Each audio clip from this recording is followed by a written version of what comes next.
बंधु माने पवित्र अक्षय तृतीया उपलक्षे आपण मानकु समस्तंकु मोर हार्दिक शुभेच्छा एवं शुभकामना। आजिर एही भिडियोटी कुंभ राशि व्यक्ति विशेष मानक पई बहुत गुरुत्वपूर्ण अटे, कारण कुंभ राशि व्यक्ति विशेष मानकर जीवन एही पवित्र अक्षय तृतीया परठारु संपूर्ण भाबरे बदलिबाको जाउछि। कारण ग्रह मानकर चलन रे एक बहुत बड़ परिवर्तन हेबाको जाउछि। अक्षय तृतीया परे तीनोटी प्रमुख ग्रह निजर राशि परिवर्तन करने जाउछंती। सूर्य समेत देवगुरु बृहस्पति, राहु एवं केतु निजर राशि परिवर्तन करने जाउछंती, जहा फल रे आपणक जीवन रे मध्य एक बहुत बड़ परिवर्तन हेबाको जाउछि।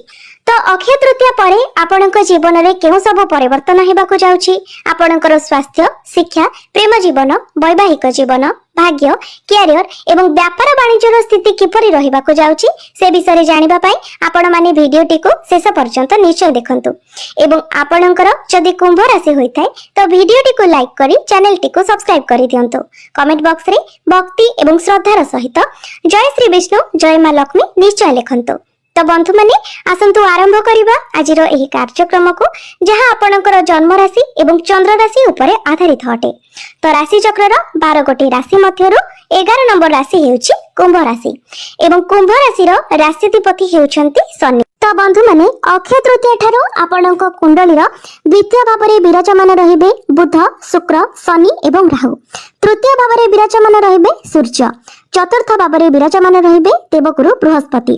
षष्ठ भावरे विराजमान रहिबे मंगल एवं आपणकर अष्टम भावरे विराजमान रहिबे केतु। तो आसंतु सर्वप्रथम जानि नेबा आपणकर स्वास्थ्य किपरि रहिबो एही पवित्र अक्षय तृतीया परे।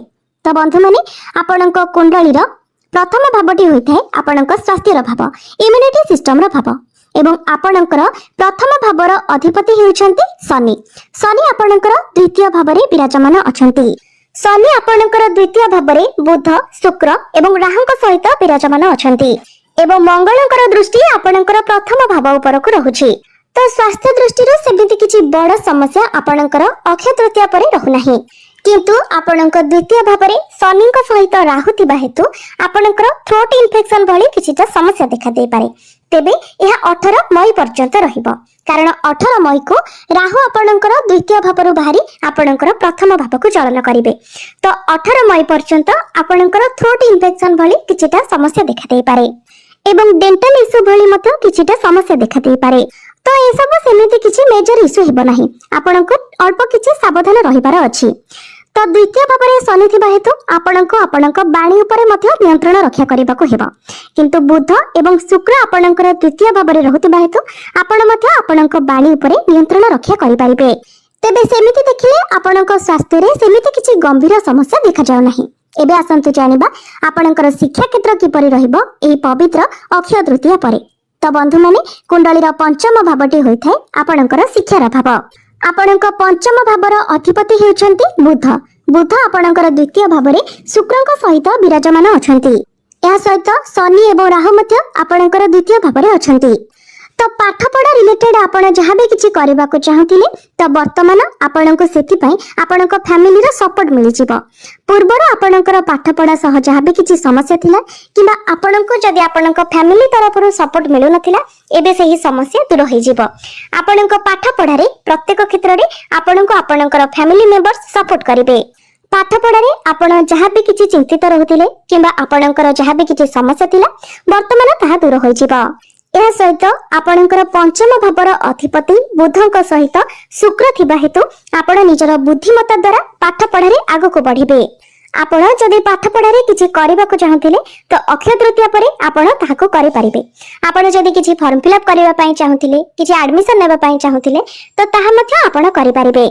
किंतु बुधଙ୍କ उपरे राहु एवं केतुଙ୍କ दृष्टि रहतिबा हेतु आपणको टिके कन्फ्यूजन आसीबो। तेबे ए सब को आपण संपूर्ण भाबरे अवॉइड करि दियंतु। समस्त प्रकार द्वंद्व एवं शंका को निज भीतर बाहर करि दियंतु।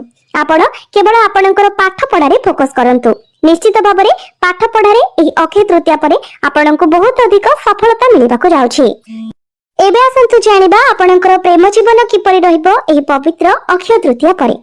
तो बंधु माने कुंडलीर पंचम भावटी आपणकर शिक्षार भाव हेबा सहित पंचम भावटी मध्य होइथाय आपणक प्रेम जीवनर भाव।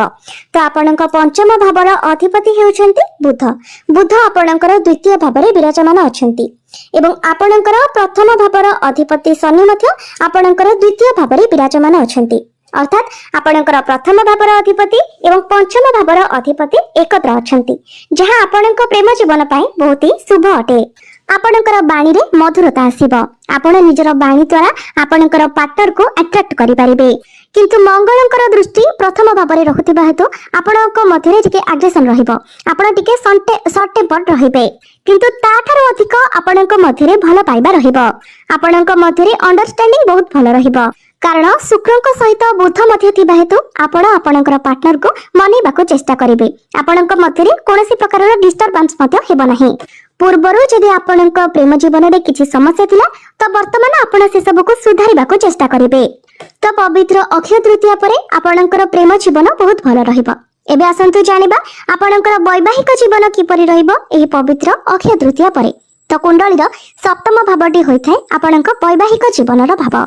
आपणक सप्तम भावर अधिपति हेउछन्ति सूर्य। सूर्य आपणकर तृतीय भावरे विराजमान अछन्ति एवं 15 मई को सूर्य आपणकर चतुर्थ भाव को चलन करिवे।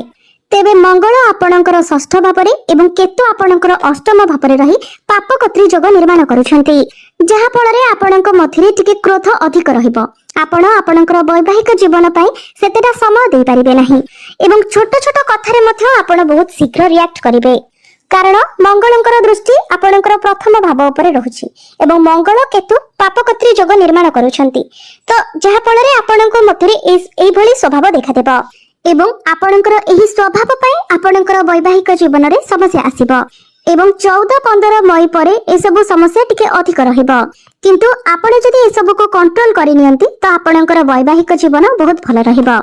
आपणक जीवन साथी टिके कैरियर रे अधिक समय देई पारंती, तांको ऊपर कार्यभार टिके अधिक रहिबो। तो आपणको ए सब रे कंट्रोल करिवार अछि। एबे आसंतु जानिबा सबठारु गुरुत्वपूर्ण विषय वस्तु आपणकर भाग्य, कैरियर एवं व्यापार वाणिज्यर स्थिति किपरि रहिबो एही पवित्र अक्षय तृतीया परे। तो बंधु माने कुंडलीर नवम भावटी होइथाय आपणकर भाग्यर भाव। आपणकर नवम भावर अर्थात भाग्य भावर अधिपति हेउछन्ति शुक्र। शुक्र आपणकर द्वितीय भावरे विराजमान अछन्ति। शुक्र आपणकर धन स्थान रे उच्चस्थ अछन्ति एवं शनिक सहित विराजमान अछन्ति, जहा फଳରେ अक्षय तृतीया परे आपणकर भाग्य बहुत भल रहिबो। आपणको पूर्ण रूप रे आपणकर भाग्यर साथ मिलिबो। तो आपण जदि एही अक्षय तृतीया परे किछि बड़ कार्य करबाको चाहउछन्ति, किछि बड़ जिनिस किना किनी करबाको चाहउछन्ति, स्टॉक मार्केट शेयर मार्केट रे किछि इन्वेस्टमेंट करबा पई चाहउछन्ति, आपणकर कोनोसी मीटिंग किबा डील रहिछि तो भाग्य संपत्ति प्रत्येक निर्णय रे आपणको सफलता मिलिबो। एबे आसंतु जानिबा आपणकर कैरियर किपरि रहिबो एही पवित्र अक्षय तृतीया परे। तो बंधु माने कुंडलीर दशम भावटी होइथाय आपणकर कैरियर भाव, कार्य क्षेत्रर भाव। तो आपणक दशम भावर अधिपति हेउछन्ति मंगल एवं मंगल आपणकर षष्ठ भावरे निचस्थ अछन्ति।